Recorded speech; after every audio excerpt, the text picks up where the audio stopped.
बदलता जेवर के विकास पर कांग्रेस नेता सतीश शर्मा का बड़ा बयान।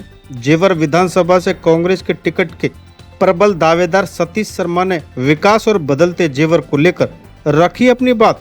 जेवर विधानसभा क्षेत्र में विकास और बदलते जेवर की तस्वीर को लेकर कांग्रेस के टिकट के प्रबल दावेदार सतीश शर्मा ने मीडिया से बातचीत में अपनी प्रतिक्रिया व्यक्त की। आखिर बदलता जेवर के विकास को लेकर सतीश शर्मा क्या सोचते हैं, क्षेत्र की मौजूदा स्थिति, विकास कार्यों और जनता से जुड़े मुद्दों पर उन्होंने क्या कहा, आइए सुनते हैं सतीश शर्मा ने बदलता जेवर और क्षेत्र के विकास को लेकर क्या कहा। वर्तमान में चीफ ऑर्गेनाइजर हूं गौतम बुद्ध नगर से सेवा दल का। इससे पूर्व में जिला उपाध्यक्ष रहा हूं गौतम बुद्ध नगर। उससे पूर्व में 2 बार लगातार उपाध्यक्ष और 2 ही बार लगातार ब्लॉक अध्यक्ष पद पर मैंने काम किया है। पुराने 38 साल से मैं कांग्रेस में हूं और मेरी रग रग में कांग्रेस है। मैं तो ये चाहूँगा कि जब तक मेरी आखिरी सांस भी हो तो वो कांग्रेस में ही मैं रहूं। मेरी ऐसी विचारधारा है। क्यों कि मैंने कांग्रेस में बहुत कुछ देखा। हमारे पूर्वजों ने हमें बताया, जब हम छोटा छोटा पढ़ते थे तभी हमारे बाबा दादी और जो गांव के बुजुर्ग लोग होते थे तो हमारी जब आँख खुली तो हमने कांग्रेस को ही देखा। तब से लेके आज तक हम कांग्रेस के ही अनुयायी हैं और हम देख रहे हैं कि इंदिरा जी से लेके राहुल जी तक हम उनके त्याग से, उनकी भावनाओं से अच्छी तरह से परिचित हैं। उन्होंने देश के लिए क्या खोया है वो खो दिया है। उन्होंने देश के लिए समर्पण वो किया है कि कोई भी कर नहीं सकता। भाई जान की बाजी लगाई है उन्होंने देश के हित में। इंदिरा जी की शहादत देश के लिए हुई। राजीव जी कितने सपूत थे, मैं देखता था जब छोटा था तो उनके लोई में मैं फोटो देखता था कि कितना सुंदर एक नौजवान एक परिवार से जाए। उस परिवार के लिए आप आज कुछ भी बोल दो, लेकिन हमें सोचना चाहिए कि जिस परिवार ने अपना सब कुछ दिया हो उससे ज्यादा क्या सेवा में देंगे वो। अच्छा, देश को जो है जेवर विधानसभा से संभावित प्रत्याशी जी क्या कहोगे? देखो, मैं संभावित प्रत्याशी हूं और मैं अपना सबसे आपके माध्यम से जनता जनार्दन से अपील करूंगा। जनता में जाऊंगा, जनता के लिए काम करूंगा। क्यों कि ये जनता ही है जो हमें रंग से फकीर बना देती है, फकीर से रंग बना देती है।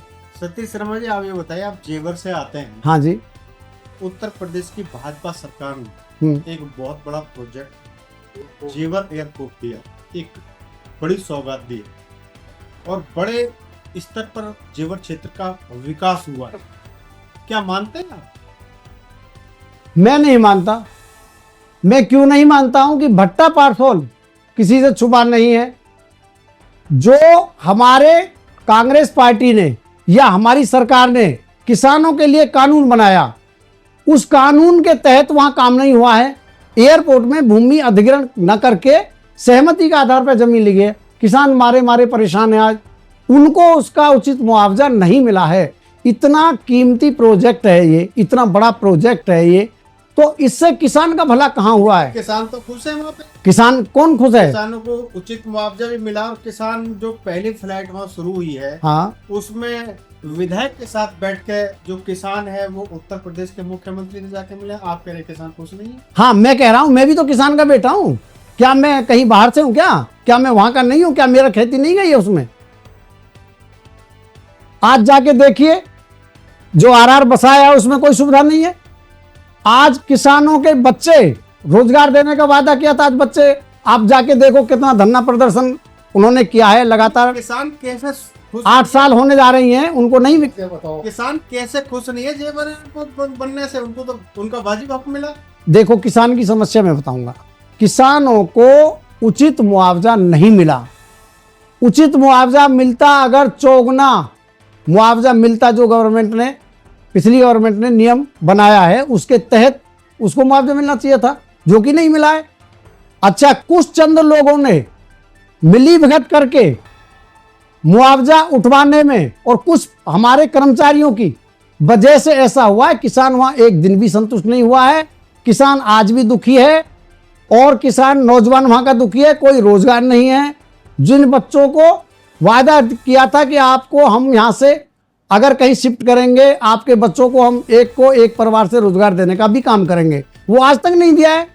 किससे छुपा है ये बात? आपको जानकारी नहीं है क्या? ये क्या करोगे अगर आपको टिकट मिला प्रत्याशी बनाए? हमको अगर प्रत्याशी बनते हैं और हम सत्ता में अगर आते हैं तो हमने काम किए हैं हमारी सरकार ने, और हम वादा करते हैं कि हम नौजवानों को रोजगार देने का काम करेंगे, किसान को बिजली देने का काम करेंगे, खाद समय पे और कम कीमत पे देने का काम करेंगे। गैस के दाम भी अगर हम सत्ता में आते तो उनको ध्यान में रखते हुए कम से कम करके हम करेंगे, और किसान का कर्जा माफ करने का काम हमारी सरकार ने किया है और हम करेंगे।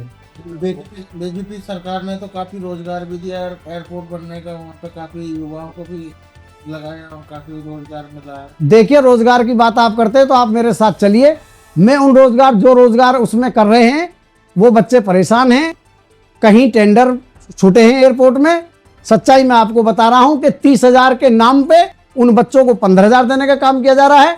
4-4 महीने की उनको तनख्वाह नहीं मिल रही है। आप ये मेरा झूठ समझते हो तो आप जाके उनसे पूछवा सकता हूं मैं। अच्छा, चुनाव यदि आप लड़ते हैं, कांग्रेस को प्रत्याशी बनाते हैं जेवर विधानसभा, तो मुख्य मुद्दा क्या रहेगा आपका? क्या मुद्दे लेकर जाएंगे? हमारा मुख्य मुद्दा रहेगा नौजवानों को शिक्षा। आज जेवर में कोई भी डिग्री कॉलेज लड़कियों के लिए नहीं है। अभी तैयार हुआ है हमारे विधायक जी। 3 डिग्री कॉलेज तो मैं आपको बताना चाह रहा हूँ। जेवर हाँ, मैं आपको बता तो रहा हूँ उसकी हकीकत। आप जाके देखिए ना, वहां जाके मौके पे देखिए ना कि कितने छात्र हैं उनमें, कितने छात्र उनमें हैं, कितनी पढ़ाई चल रही है, क्या समय सारणी है उनकी। कॉलेज तो है जेवर में, वो अभी पूर्ण रूप से एक जेवर में, एक रघुपुरा में पहले शुरू हो गया। वो रबुपुरा का शुरू हो गया होगा, लेकिन जेवर में भी ऐसी शिक्षा के नाम पे कोई सुविधा नहीं।